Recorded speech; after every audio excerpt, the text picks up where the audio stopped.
Hello friends, मैं प्रशांत आप सबका आपके चहेते सेक्स एक सुखी जीवन का मंत्र डॉक्टर विजय दहीफले के साथ इस खास कार्यक्रम में तहे दिल से स्वागत करता हूं।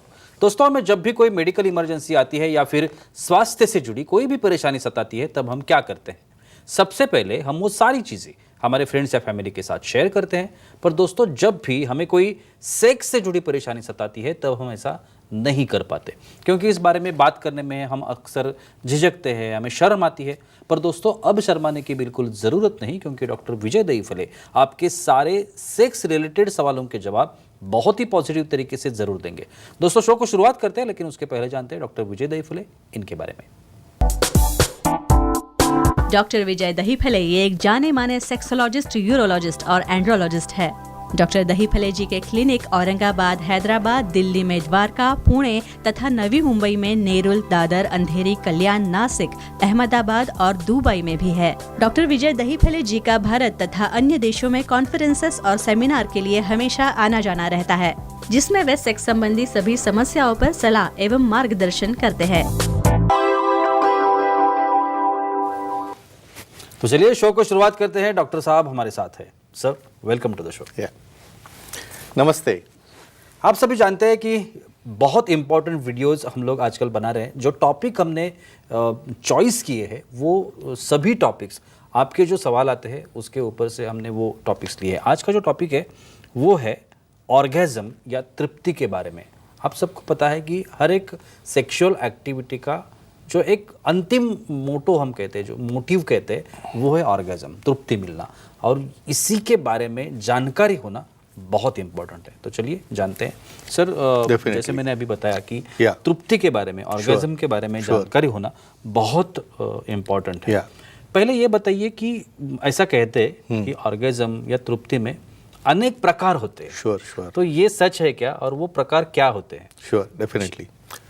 प्रशांत जी, ये जो हमारी सीरीज चल रही है, सेक्स एजुकेशन, सेक्सुअल अवेयरनेस और सेक्सुअल सेफ्टी, इसके अंतर्गत हम पूरे साइंटिफिक टॉपिक ले रहे हैं। जो हमारे मेल आते हैं, जो हमारे डिस्कशन होता है डायरेक्टली, वो दर्शक हमें टॉपिक देते हैं और हम साइंटिफिक इंफॉर्मेशन आप तक पहुंचाते हैं, एक दायरे में रहते हुए।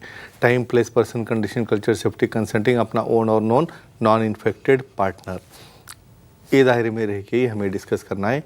ऑर्गेज़म, तृप्ति क्यों मालूम होना ज़रूरी है? भाई, एक हिस्ट्री देखोगे आप तो ये ऑर्गेज़म मतलब तृप्ति, मतलब सेटिस्फैक्शन, मेल जब इजैकुलेट होता है तब, और फीमेल जब सेटिस्फाई होती है तब। तो कौन कौन से प्रकार है इसमें?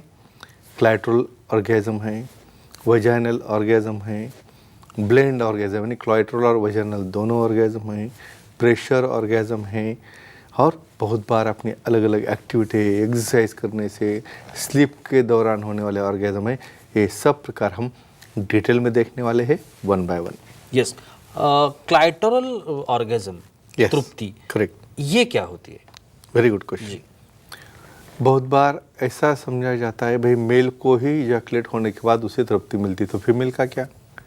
एक तो नॉलेज नहीं है, दूसरी बात अपने यहाँ पे सेल्फ सेटिस्फैक्शन यानी जब मास्टरबेशन कहते हैं, उससे सेटिस्फाई करना या न करना, इसके ऊपर काफ़ी बड़ा डिस्कशन। लेकिन हमारे दायरे में रहते हुए, जैसे मेल में मास्टरबेशन रहता है वैसे फीमेल में ही रहता है, लेकिन कुछ दायरे के अंदर रहते हुए यहाँ पे क्लैटरल ऑर्गेज़म मतलब क्या? जो पेनिस रिप्रेजेंट करता है राउंड वाला भाग, वही फीमेल्स में जो क्लैटरिस बोलते हैं, वो राउंड भाग जहाँ पे थाउजेंड्स ऑफ नर्व्स रहते हैं, वेसल्स रहते हैं, वहाँ से स्टिमुलेट करने के बाद जो पेल्विक फ्लोर कॉन्ट्रैक्ट होता है, उसे कहते हैं क्लैटरल ऑर्गेज़म। Sure sir. सर, हमारे कुछ ऑडियंस है, वो भी आपके साथ बात करना चाहते हैं। शिरीष जी है विजयवाड़ा से, उनका सवाल है। शिरीष जी, पूछिए, क्या सवाल है आपका? Hello sir. हाँ, बोलिए, पूछिए। ऑर्गेज़म या तृप्ति का वाइब्रेटर से क्या संबंध होता है? अच्छा, एक्सपेक्टेड था। जी। क्योंकि प्रशांत क्या है, यहाँ पे देखो, ऑर्गेज़म मिलने के लिए अलग अलग प्रकार है। देखो, हर एक रूल्स रेगुलेशन अलग अलग है, लेकिन लीगली कुछ अलग होगा। तो और सेक्सोलॉजिस्ट, यूरोलॉजिस्ट, एंड्रोलॉजिस्ट ने एडवाइस किया हो तो क्या है? अनऑर्गेज़मिया, यानी ऑर्गेज़म ही होता नहीं, मेल है, कभी कभार फीमेल है। तो इस वक्त क्या करते हैं, वहाँ पे स्टिमुलेट करने के लिए एक इक्विपमेंट रहता है जिसे कहते हैं हम वाइब्रेटर। और वो वाइब्रेटर जहाँ पे भी जो प्लेजर पॉइंट है, फीमेल में जी पॉइंट है या क्लैटोरिस है या मेल में पी पॉइंट है, वहाँ पे उसे अप्लाई करोगे विथ प्रॉपर हाइजीन और लुब्रिकेंट यूज़ करके, तो डेफिनेटली वो स्टिमुलेशन जो वाइब्रेशन जनरेट होते हैं उससे ऑर्गेज़म या तृप्ति मिलने में उसका काफ़ी बड़ा फ़ायदा होता है, लेकिन लीगली अलाउड हो तो, और तज्ञ डॉक्टर ने उन्हें एडवाइस करने के बाद ही। फीमेल्स के बारे में और एक इम्पोर्टेंट सवाल, योनि या वजाइनल जिसे ऑर्गेज्म कहते हैं, ये क्या होता है? Definitely important question. जी, देखो हमने क्लैटोरल देख लिया, क्लैटोरल के नीचे वाला भाग योनि यानी जो अंतर्भाग है योनि का, वो एरिया में बहुत जी पॉइंट रहता है। लोगों को काफ़ी कन्फ्यूजन है, भाई वजाइना से ऑर्गेज्म होता है यानी पिनो वजाइनल सेक्स करने से या क्लैटोरस को स्टिमुलेट होने से। एनीवे जो भी है, यहाँ पे सबसे इम्पॉर्टेंट क्या है, एक्टिविटी करते पूरा यूनिट इन्वॉल्व होता है।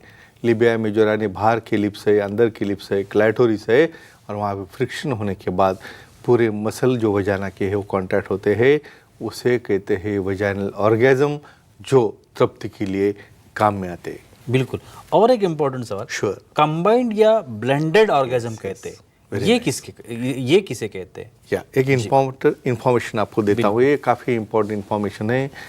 कुछ फीमेल्स में सिर्फ पिनो वजाइनल सेक्स करने से ही सेटिस्फैक्शन नहीं मिलता, ऑर्गेज्म नहीं होता। क्यों भाई? यहाँ पे सिर्फ एक्टिविटी कर रहे हो और उनका प्लेजर पॉइंट ऊपर है, आपको पता ही नहीं है, या आपको किसने ये एजुकेशनल पार्ट में बताया ही नहीं है कि वहाँ पे कुछ वाइब्रेशन लगता है, वहाँ पे कुछ मसलिंग लगता है, वहाँ पे कुछ मसाज लगता है, ब्लेंडिंग, यानी एट ए टाइम तुम एक्टिविटी भी कर रहे हो और उसी वक्त क्लाइटोरल रीजन को आइदर फीमेल पार्टनर या मेल पार्टनर उसे कम्बिनेशन में मसाज कर रहे हैं, तो उस वक्त जो दोनों का कनेक्शन हो जाता है उससे ऑर्गेज्म होता है। तो इसे कहते हैं ब्लेंडेड, यानी दोनों का ब्लेंडिंग जिसमें आता है वो रहता है ब्लेंडेड ऑर्गेज्म। और एक फोन आ रहा है, फीमेल फोन है, surely. लेते हैं। Yeah. सोनाली जी है वडाला मुंबई से, उनका कॉल है। सोनाली जी पूछिए, क्या सवाल है आपका? Hello sir. बोलिए। सर, ब्रेस्ट फोर प्ले में निपल क्लैम्प का ऑर्गेज्म मिलने में कुछ फायदा होता है क्या? एक्सपेक्ट था मेल ऑर्गेज्म में भी फीमेल के तो कुछ चाहिए, उनको देखो एंजॉयमेंट अकेले का नहीं रहता है। बिल्कुल भाई दोनों का मनोमिलन है, दोनों की एक्टिविटी है। अभी यहाँ पे भी और सेक्सोलॉजिस्ट एंड्रोलॉजिस्ट का सलाह मशवरा करके यहाँ पे हमें उसका क्या करना है एक्चुअली प्रोसीजर, और ये लोगों को पता नहीं है ब्रेस्ट फोर प्ले का काफ़ी बड़ा रोल आता है फीमेल ऑर्गेज्म में। उन्हें फोर प्ले किए बगैर आप डायरेक्टली एक्ट करने के लिए जाओगे तो कौन से भी कंडीशन में फीमेल सेटिस्फाई यहाँ पे नहीं होंगी। क्यों? क्योंकि ब्रेस्ट के निपल के अंदर जो न्यूरोवास्कुलर जो बंडल रहता है, एक ऐसी स्टडी हुई है, यानी ब्रेस्ट के निपल को जो प्रेस करने के बाद जो सेंसेशन प्लेजर का ब्रेन में जाता है, वही सेम कनेक्शन नीचे क्लाइटोरिस को प्रेस करने के बाद उसी जगह पे जाता है। तो कुछ क्लैम्प्स रहते हैं जो निप्पल को लगाते हैं, क्योंकि भाई आप तो यहाँ पे बिजी होनी चाहिए एक्ट करने में, तो वहाँ पे ऊपर कहाँ से वाइब्रेशन दोगे आप? तो एक कुछ सेक्सोलॉजिस्ट एंड्रोलॉजिस्ट ने एडवाइस किए वाले कुछ इक्विपमेंट रहते हैं, उससे वाइब्रेशन और पिनोवैजाइनल सेक्स दोनों एक्टिविटी जब साथ में रहेगी, यानी इसका मतलब फोर प्ले और एक्टिविटी साथ में रहेगी, तो ही वो ऑर्गेज्म, वो तृप्ति, वो आनंद उन्हें मिलता है। बिल्कुल। और एक क्वेश्चन फीमेल के बारे में। श्योर।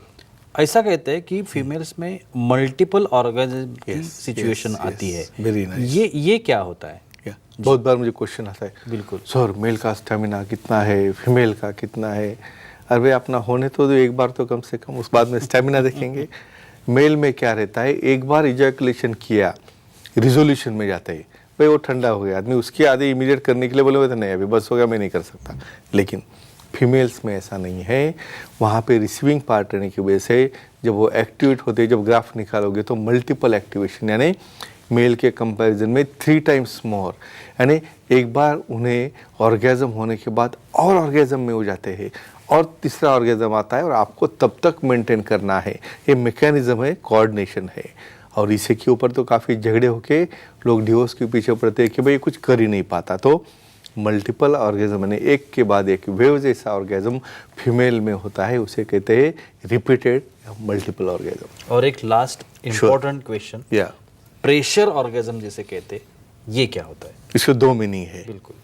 दो मीनिंग, मतलब ये कहना है प्रेशर, कुछ फीमेल्स को इतना प्रेशर रहता है कि मुझे ऑर्गेजम होगा नहीं होगा, होगा नहीं होगा। उससे क्या हो रहा है, ये पार्टनर तो परफॉर्म नहीं कर पा रहा है और उसमें एक्टिविटी करने के बाद ऑर्गेजम नहीं हुआ तो अनसेटिस्फाइड रहते हैं, उन्हें प्रेशर आता है, सेटिस्फैक्शन नहीं मिलता, इरिटेट हो जाते हैं। अब दूसरा मीनिंग क्या है, तो ऑर्गेजम मिलने के लिए प्रेशर से मसाज करना है, वाइब्रेटर से या अपने फिंगर से मसाज करना है, उससे उन्हें ऑर्गेजम मिलता है। तो फ्रेंड्स, साइंटिफिक इंफॉर्मेशन ऑर्गेजम की लो, उसे अप्लाई करो, जिसकी वजह से आपका और आपका पार्टनर का सेक्सुअल लाइफ हेल्दी और हैप्पी रहे। Thank you so much sir, बहुत ही अच्छी जानकारी मिली। लेकिन वक्त की पाबंदी है, हमें यहाँ पे रुकना पड़ेगा। लेकिन आप अगर डॉक्टर साहब की सलाह लेना चाहते हैं तो स्क्रीन पर अभी आप डॉक्टर साहब के कॉन्टैक्ट डिटेल्स दिख रहे हैं, जिसमें एक वेबसाइट है www.andrologistvijaybahifale.com। इस वेबसाइट पर आप जा सकते हैं, डॉक्टर साहब की अपॉइंटमेंट बुक कर सकते हैं बाकायदा। और महाराष्ट्र में जितने भी सर के कॉन्टैक्ट सेंटर्स है, उस सेंटर्स पे आप जा सकते हैं और सर का अपॉइंटमेंट ले सकते हैं और आप बहुत ही अच्छी तरीके से, पॉजिटिव तरीके से हर एक समस्या का समाधान भी पा सकते हैं। तो चलिए रुकते इस एपिसोड में, अगले एपिसोड में फिर मुलाकात होगी। तब तक के लिए शुक्रिया।